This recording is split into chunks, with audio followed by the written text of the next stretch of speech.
Bismillahirrahmanirrahim. Assalamualaikum warahmatullahi wabarakatuh.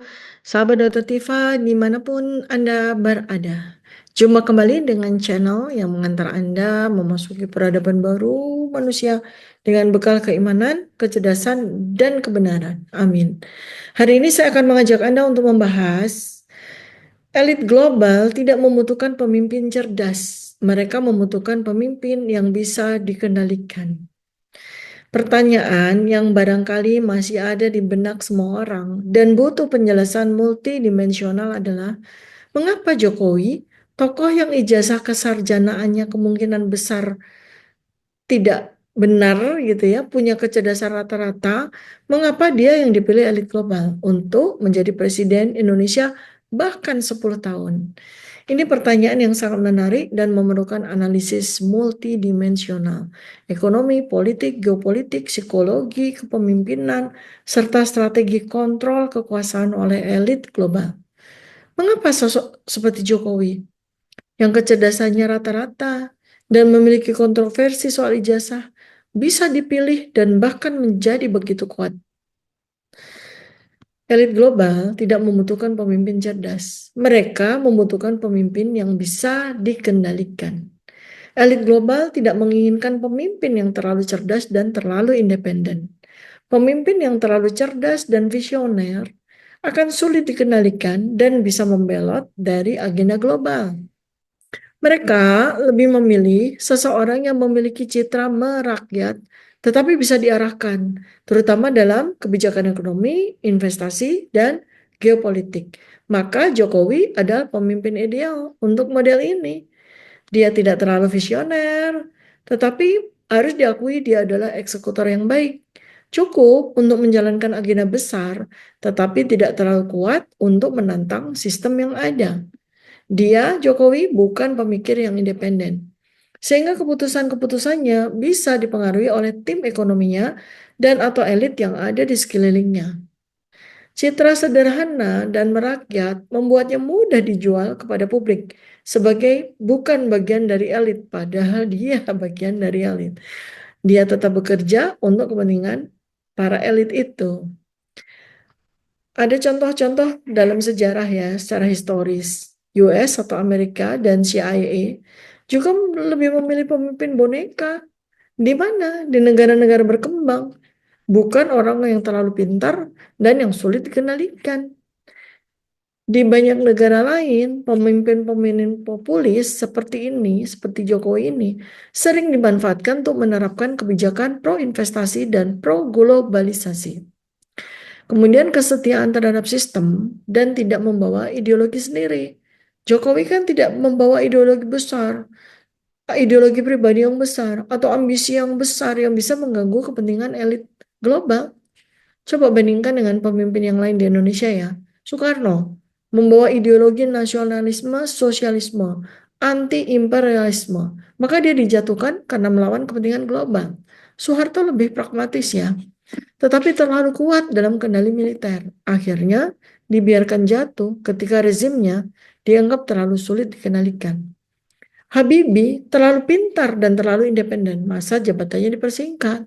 Gus Dur terlalu idealis dan tidak bisa dikendalikan, maka dia lengserkan.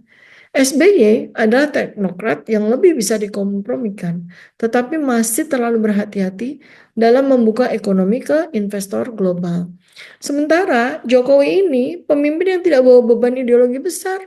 Dia hanya kerja, kerja, kerja yang justru memudahkan elit global untuk masuk dan beroperasi di Indonesia tanpa hambatan.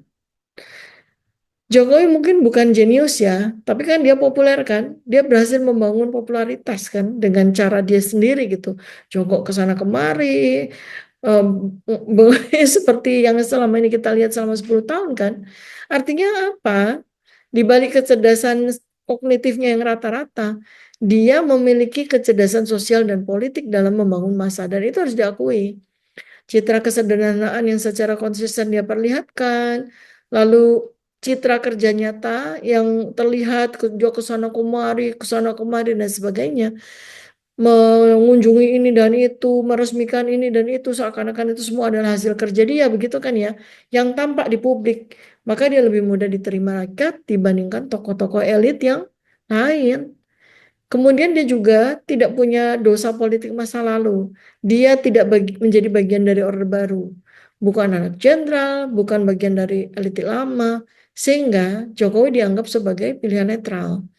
Pendekatannya pragmatis, bukan ideologis. Maka lebih bisa diterima berbagai kelompok. Dari Islam moderat, nasionalis, hingga pemodal global. Ini membuat Jokowi menjadi figur yang sangat efektif sebagai pemimpin boneka yang tetap populer. Siapa kekuatan di balik Jokowi? Kekuatan di balik Jokowi itu kapitalis dan struktur ekonomi politik. Jokowi tidak berkuasa sendirian. Dia adalah bagian dari struktur yang lebih besar yang menopangnya. Para taipan konglomerat mendukungnya karena dia pro investasi dan memudahkan bisnis mereka.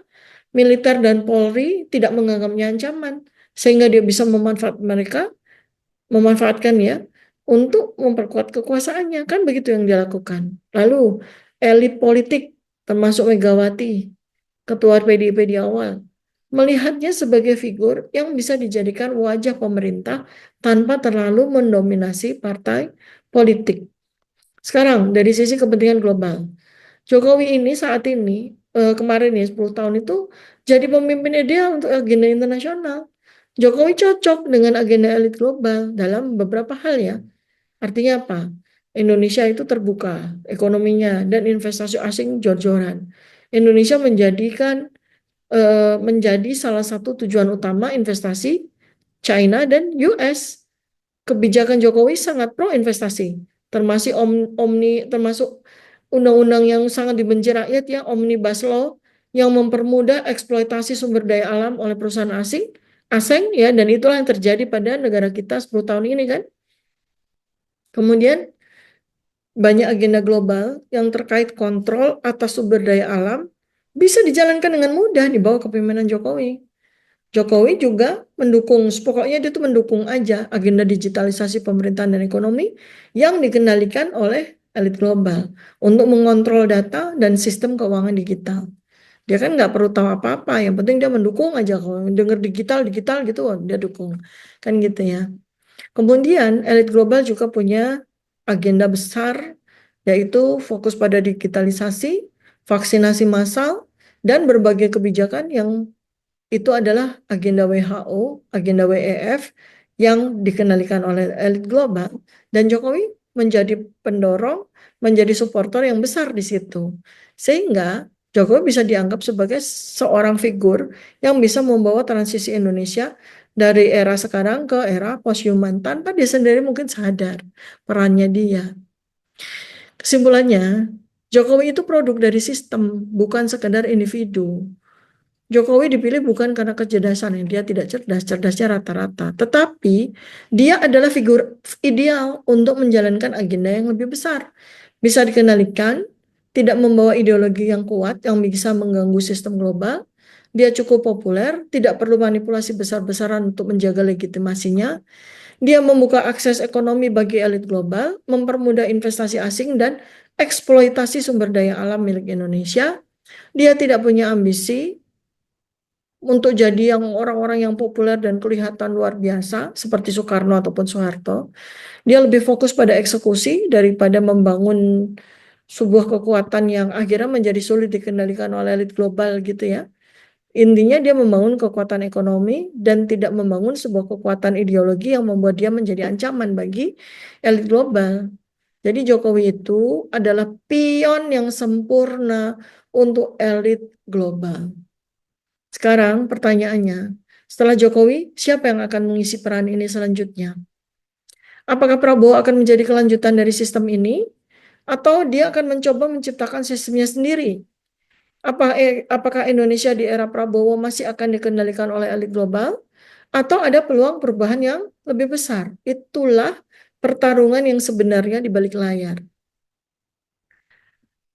Ini yang bisa saya sampaikan ya, mudah-mudahan bermanfaat untuk Anda semua. Silahkan tulis pendapat Anda pada kolom komentar. Sampai jumpa pada video berikutnya. Assalamualaikum warahmatullahi wabarakatuh. Salam kebenaran.